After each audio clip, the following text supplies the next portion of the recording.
Дамы и господа, президент Соединенных Штатов Америки и президент Российской Федерации. Уважаемый господин президент, дамы и господа, наши переговоры прошли в конструктивной и взаимоуважительной атмосфере, были весьма обстоятельными и полезными.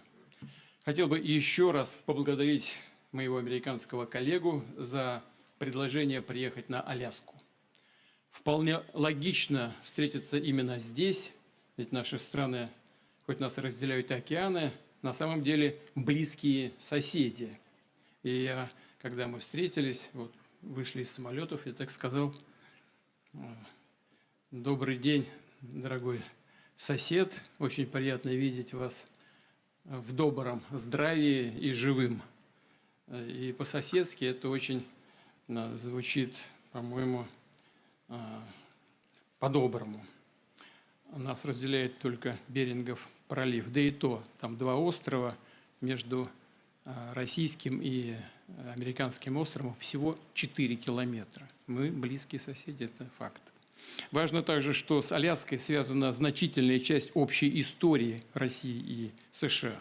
Многие позитивные события. Так здесь и по сей день сохраняется огромное культурное наследие эпохи Русской Америки. Православные храмы, множество, более 700 географических названий, имеющих русское происхождение. В ходе Второй мировой войны именно на Аляске начиналась легендарная авиамагистраль для поставок боевых самолетов и другой техники по договору Ленд-Лиза.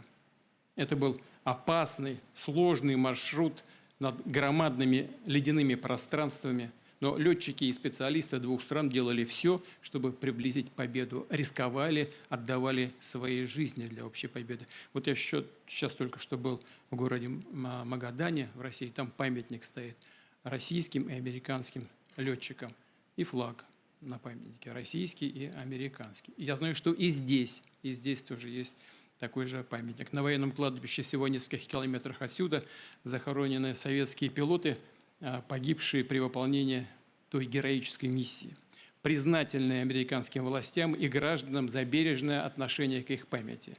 Это выглядит достойно и благородно. Мы всегда будем помнить другие исторические примеры, когда наши страны вместе громили общих врагов в духе боевого товарищества и союзничества, оказывали друг другу помощь и поддержку. Это наследие, уверен, будет нам помогать восстанавливать, выстраивать взаимовыгодные, равноправные связи уже на новом этапе, даже в самых непростых условиях. Как известно, российско-американские встречи в верхах не проводились более 4 лет. Это большой срок. Минувший период был очень непростым для двухсторонних отношений.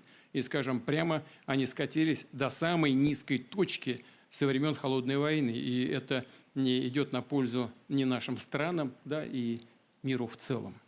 Очевидно, что рано или поздно нужно было выправлять ситуацию, переходить от конфронтации к диалогу.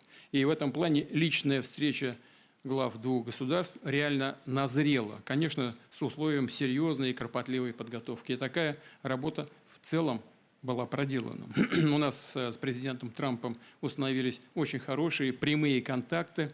Мы неоднократно и откровенно разговаривали по телефону. К нам, как известно, в Россию несколько раз приезжал спецпредставитель президента США господин Уитков. Регулярно контактировали наши помощники и главы внешнеполитических ведомств. Как вы хорошо знаете, понимаете, одним из центральных вопросов стала ситуация вокруг Украины. Мы видим стремление администрации США и лично президента Трампа содействовать разрешению украинского конфликта. Его желание вникнуть в суть и понять его истоки. Я не раз говорил, что для России события на Украине связаны с фундаментальными угрозами нашей национальной безопасности. Более того, мы всегда считали и считаем украинский народ, я говорил об этом неоднократно, братским, как это ни странно прозвучит в сегодняшних условиях. У нас одни корни, и все происходящее для нас – это трагедия и тяжелая боль. Поэтому наша страна искренне заинтересована в том, чтобы положить этому конец. Но при этом мы убеждены, что чтобы украинское урегулирование носило устойчивый и долгосрочный характер, должны быть устранены все первопричины кризиса, о которых говорили неоднократно. Обеспечен учет всех законных озабоченностей России, восстановлен справедливый баланс в сфере безопасности в Европе и в мире в целом. Я согласен с президентом Трампом, он сегодня говорил об этом, что, безусловно, должна быть обеспечена и безопасность Украины. Конечно, мы готовы над этим работать. Хочется надеяться, что достигнутое нами понимание позволит приблизиться к той цели и откроет дорогу к миру на Украине. Мы рассчитываем, что в Киеве и европейских столицах воспримут все это в конструктивном ключе и не станут чинить никаких препятствий. Не будут предпринимать попыток за счет провокаций или закулисных интриг сорвать намечающийся прогресс.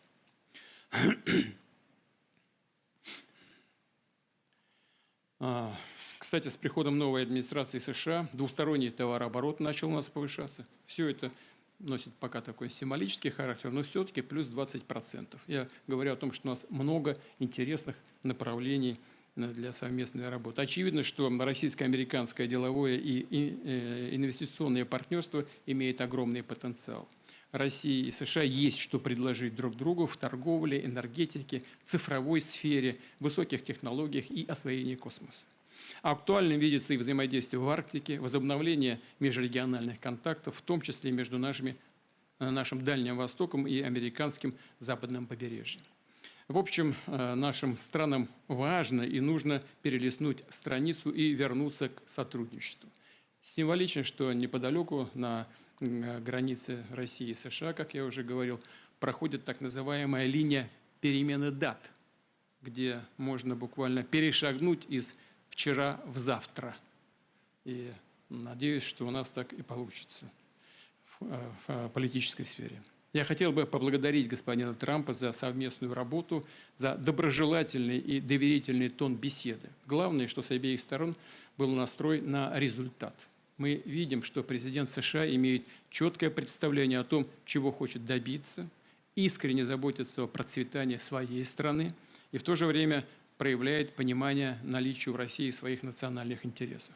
Рассчитывает, что сегодняшние договоренности станут опорной точкой не только для решения украинской проблемы, но и положат начало восстановлению деловых, прагматичных отношений между Россией и США. Ну и в завершение хотел бы вот что добавить. Я помню, что в 2022 году, во время последних контактов с прежней администрацией, я тогда пытался убедить своего прежнего американского коллегу в том, что не нужно доводить до ситуации после наступления, которые могут наступить тяжелые последствия в виде боевых действий. И прямо сказал тогда, что это большая ошибка. И вот сегодня мы слышим, когда президент Трамп говорит, что если бы я был президентом, то войны бы не было. Я думаю, что так бы на самом деле и случилось. Я подтверждаю это, потому что в целом у нас с президентом Трампом наладился очень хороший деловой и доверительный контакт, и у меня есть все основания полагать, что, двигаясь по этому пути, мы можем дойти и чем быстрее, тем лучше, до завершения конфликта на Украине. Благодарю вас за внимание. Огромное спасибо, господин президент. Это действительно очень глубокое выступление. Я хотел бы сказать, что у нас была очень продуктивная встреча. Мы обсудили многие вопросы. Я считаю, что некоторые из них были действительно существенными. Мы не смогли найти полного понимания. К сожалению, пока сделки нет, я буду созваниваться с представителями НАТО, я буду созваниваться и говорить с необходимыми лидерами, с президентом Зеленским. Я проинформирую его о сегодняшней встрече. Я согласен и с министром иностранных дел Рубио, спецпосланником Уиткоффом и их позиции. Я благодарю вас за вашу работу и содействие. Вы проводите прекрасную работу. У нас также здесь присутствуют прекрасные представители сферы бизнеса и другие. Вы знаете, я понимаю, что если вы хотите с нами сотрудничать, мы с нетерпением этого ожидаем.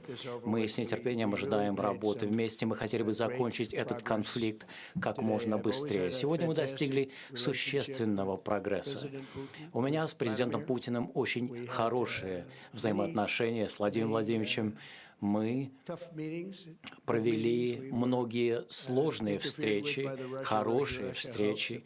Мы знаем, что вот эта ситуация фейковая о вмешательстве России в американские выборы, он это прекрасно понимает, принимая во внимание его карьеру.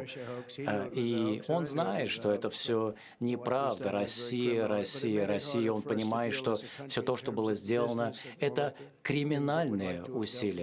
И, конечно, мы будем иметь хорошую возможность работать вместе. Я хотел бы очень быстро сказать, что я проведу несколько телефонных звонков, я сообщу лидерам европейским, что было обсуждено. У нас были продуктивные переговоры. И первое, самое главное, наверное, это то, что у нас неплохой, хороший очень шанс достичь мирного урегулирования. Пока мы его не достигли, но я благодарю президента Путина и его команду за то, что вы, сидящие здесь, сделали все необходимое для этого. Я вижу ваши лица в газетах. Вы, на самом деле, практически так же известны, как и ваш начальник, особенно вот этот господин здесь. Мы провели много продуктивных встреч на протяжении многих лет, и действительно мы провели продуктивную встречу сегодня. Тысячи людей погибают каждую неделю. Президент Путин хотел бы завершить этот конфликт. И так же, как и я благодарю вас, господин президент. Мы будем общаться с вами очень-очень вскоре. Я надеюсь увидеться с вами вскоре. Спасибо. Очень интересное предложение. Интересное предложение. Наверное, меня будут осуждать. Но я думаю, что это вполне возможно. Я благодарю вас, господин президент, благодарю всех вас.